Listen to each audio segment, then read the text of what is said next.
आप बिज़ी हो या बस टाइम वेस्ट कर रहे हो? क्योंकि ये जो आप बोलते हो ना, मैं बिज़ी हूँ, मैं बिज़ी हूँ, आई एम नॉट फ्री, ये एक्चुअल में बिज़ीनेस नहीं है, डिस्ट्रैक्शन है।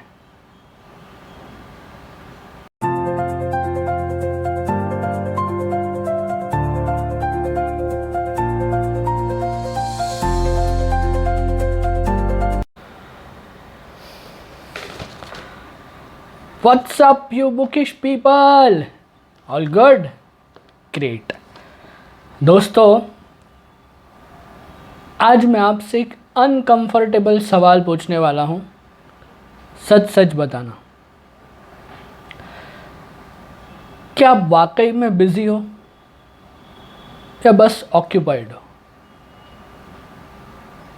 क्योंकि बिज़ी होना और ऑक्यूपाइड होना, इन दोनों में काफ़ी डिफरेंस है।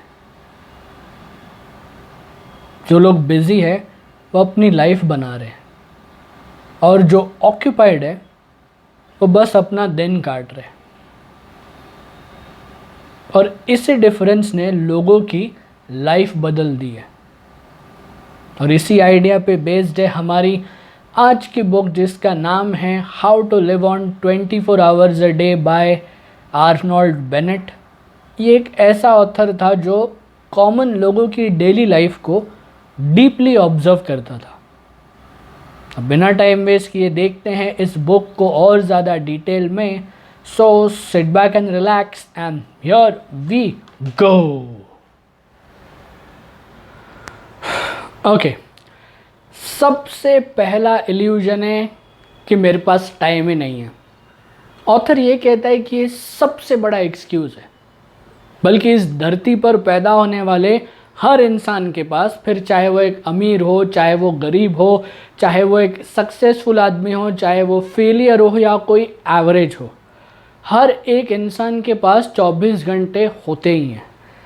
ये एक ऐसी चीज़ है ना जिसके लिए कोई कंप्लेन नहीं कर सकता है कि अरे यार मेरे को तो बस दिन में 20 घंटे मिलते हैं, तुम्हारा तो अच्छा है, तुमको तो 24 घंटे मिलते हैं। कोई नहीं। लेकिन सबको 24 घंटे मिलने के बावजूद भी रिजल्ट सबके सेम नहीं है। ऐसा क्यों? क्योंकि इन 24 घंटे को हम किस तरीके से यूटिलाइज करते हैं इस पर डिपेंड करता है। फॉर एग्ज़ाम्पल, मान के चलो कि दो दोस्त हैं, एक ही स्कूल में पढ़ते थे, एक ही शहर में रहते हैं अभी। एक अपनी लाइफ बना रहा है, दूसरा बोल रहा है मेरे पास टाइम ही नहीं है। तो डिफरेंस क्या है? टाइम नहीं, इट्स अवेयरनेस। लोगों को इस बात की अवेयरनेस ही नहीं है कि वो लोग कितना टाइम वेस्ट कर रहे हैं। अब कुछ लोग होते हैं जिन्हें ना आदत होती है कि भाई सुबह को उठते ही पहला फ़ोन हाथ में लेना है और स्क्रॉलिंग स्टार्ट करनी है। वो ये सोचते हैं कि यार चल 5 मिनट स्क्रॉल कर लेता हूँ, फिर दिन की शुरुआत करूँगा। 5 मिनट करते करते कब 30 मिनट निकल जाते हैं पता ही नहीं चलता है। और फिर ये वही लोग होते हैं जो दुनिया में बोलते फिरते हैं ना, अरे यार ब्रो करना था मगर टाइम ही नहीं मिला।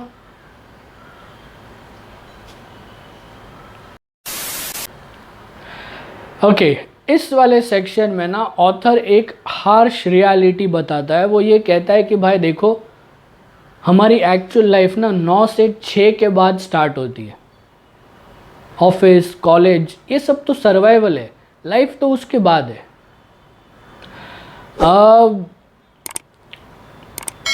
हम क्या करते हैं, नहीं यार दोस्त आज नहीं, आज मैं थक गया, और बस दिन ख़त्म। हम दिन में 8-10 घंटे किसी और के लिए काम कर रहे हैं और बाकी के टाइम पे हम किसी काम के ही नहीं हैं। तो लाइफ कब बिल्ड होगी? हाँ, जानता हूँ मैं कि वो 8-10 घंटे मुफ्त के नहीं है, उसके लिए आपको सैलरी मिलती है जिससे आपका घर चल रहा है, आपकी कुछ इच्छाएं भी पूरी हो रही है, लेकिन क्या उतना इनफ है? मान के चलो कि 2 बंदे हैं। एक बंदा ऑफिस के बाद बस रिलैक्स करता है, दूसरा बंदा हर दिन 1 घंटा अपने लिए निकाल रहा है। उसमें वो कभी फिटनेस पे काम कर रहा है, कभी कुछ लर्निंग्स पे काम कर रहा है, कुछ रीडिंग वगैरह कर रहा है। 6 महीने बाद ना इन दोनों में डिफरेंस दिखाई देगा। 2 साल बाद ये गैप और बड़ा होगा। तो किसकी डिमांड हाई होगी? उस आदमी की जो ऑफिस के बाद बस चिल मारता है, या उसकी जो ऑफिस के बाद अपने लिए 1 घंटा निकाल रहा है, अपने हॉबीज़ के लिए निकाल रहा है, या फिटनेस के लिए निकाल रहा है, या वॉटेवर? किसकी होगी? कमेंट सेक्शन में ज़रूर बताना। ओके, ऑथर यहाँ पे एक और चीज़ हाईलाइट करता है। वो ये कहता है कि प्रॉब्लम ये नहीं है कि हमारे पास टाइम नहीं है, प्रॉब्लम तो ये भी है कि हमारे पास उतनी एनर्जी भी नहीं है। हम बोलने के लिए बोलते हैं यार टाइम ही नहीं मिला, पर एक्चुअल में एनर्जी नहीं होती है। दिन भर 8-10 घंटा काम करने के बाद शाम को जिम जाना काफ़ी हैवी लगता है, लेकिन स्क्रॉलिंग करना बहुत आसान है। क्यों? क्योंकि वो लेस एनर्जी कंजम्पशन वाला काम है ना इसके लिए, और हमारा ब्रेन तो हमें ऐसे ही आसान काम ही करवाता है। तो अब इसके लिए सॉल्यूशन क्या है? सॉल्यूशन इसके लिए ये है कि आप ऑफिस से डायरेक्टली जिम चले जाओ। क्योंकि अगर आप ऑफिस से घर आओगे, फ्रेशन अप हो जाओगे, सोफे पे बैठोगे, फिर आपको नींद आएगी, आपके जिम जाने का होगा ही नहीं। ठीक है, उससे अच्छा है ऑफिस से डायरेक्टली जिम चले जाओ, बीच में कुछ लाइट खा लो, सैंडविच खा लो, कॉफ़ी पी लो, या अगर आप प्री वर्कआउट ले रहे हो तो प्रॉब्लम और भी सॉर्टेड है।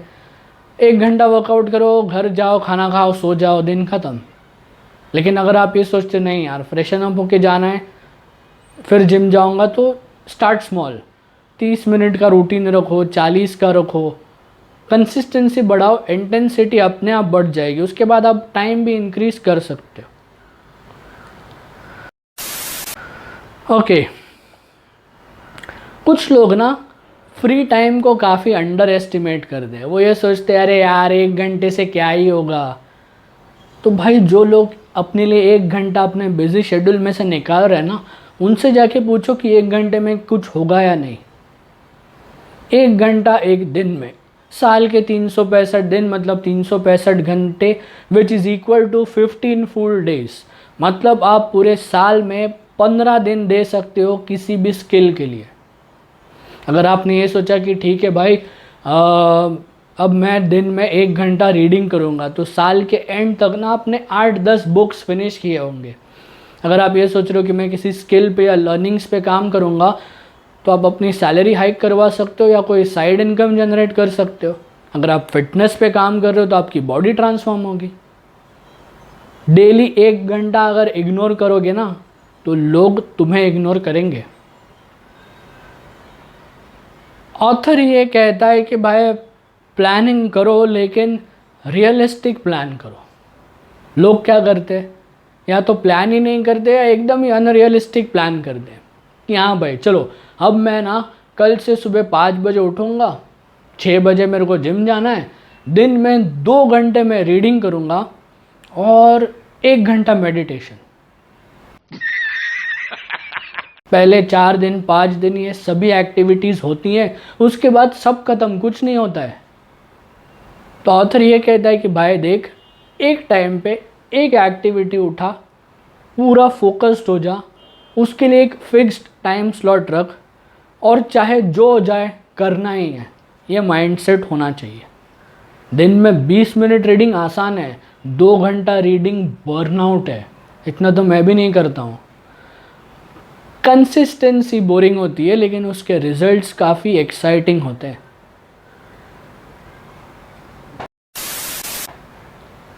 ओके, सबसे बड़ा ट्रैप है the comfort zone trap. Author indirectly ये कहना चाह रहा है कि ग्रोथ काफ़ी अनकंफर्टेबल होती है, लर्निंग्स काफ़ी बोरिंग होती है, प्रैक्टिसेस काफ़ी बोरिंग होती है। एक सेट रूटीन में महीनों तक, सालों तक जीना, बिना मनचाहा रिजल्ट मिले, बार बार हर दिन वही चीज़ करते रहना बहुत बोरिंग होता है। साला ये दुख का खत्म नहीं होता बे। And boring is the most toughest thing to do. पर जो चीज़ें बोरिंग होती है ना, वही आपका फ्यूचर शेप करती है। इसके लिए शॉर्ट टर्म कंफर्ट के पीछे मत भागो, वरना लॉन्ग टर्म के लिए रिग्रेट में जीना पड़ेगा। तू समझा? हाँ। नहीं, तू समझा नहीं। ओके, ऑथर ये कहता है कि लोगों की सबसे बड़ी प्रॉब्लम ये है कि वो लोग डिले करना पसंद करते हैं कि आज नहीं करूँगा, कल करते हैं, आज टाइम ही नहीं है। ऑथर ये कहता है कि भाई टाइम कभी फ्री नहीं होता है, उसको फ्री करना पड़ता है। एक मेरा ऑब्जर्वेशन है वो ये है कि जिस भी इंसान को जिस किसी भी चीज़ में बहुत ज़्यादा इंटरेस्ट है या उसकी कोई हॉबी है, उस पर्टिकुलर चीज़ को करने के लिए अपने बिज़ी शेड्यूल में से चाहे जो हो जाए वो टाइम निकाल ही लेता है। और जिसको नहीं करना है ना, उसके पास तो ऐसे ही 100 बहाने पड़े। बात तो सही है। ओके, तो अगर ऑनेस्टली देखने जाओ ना तो प्रॉब्लम ये नहीं है कि आपके पास टाइम नहीं है, प्रॉब्लम ये है कि आप उसको कॉन्शियसली यूज़ नहीं कर रहे हो। अगर आप बस दिन में 1-2 घंटा कॉन्शियसली यूज़ करना स्टार्ट करो ना, तो अगले 6 महीने में आपकी लाइफ शिफ्ट होने लगेगी। At the end life short नहीं है, हमें उसको वेस्ट करके शॉर्ट बना देते हैं। तो this is it from this book. अगर आप इस चैनल पर नए हो और ऐसे इंटरेस्टिंग वीडियोस को देखना चाहते हो तो प्लीज़ चैनल बुकिश बॉय को ज़रूर सब्सक्राइब करना। और अगर आप पुराने हो तो you know the drill, like share and comment. मिलता हूँ आपसे अगले व्लॉग में एक और धमाकेदार बुक के साथ। Until then stay happy, stay cool, keep reading and I'll see you in the next chapter. Signing out, Tejas Lad. Mic testing 1 2 3. Mic testing 1 2 3. Mic check. How do you read me? आप busy हो, realistic plan करो। लोग क्या करते हैं,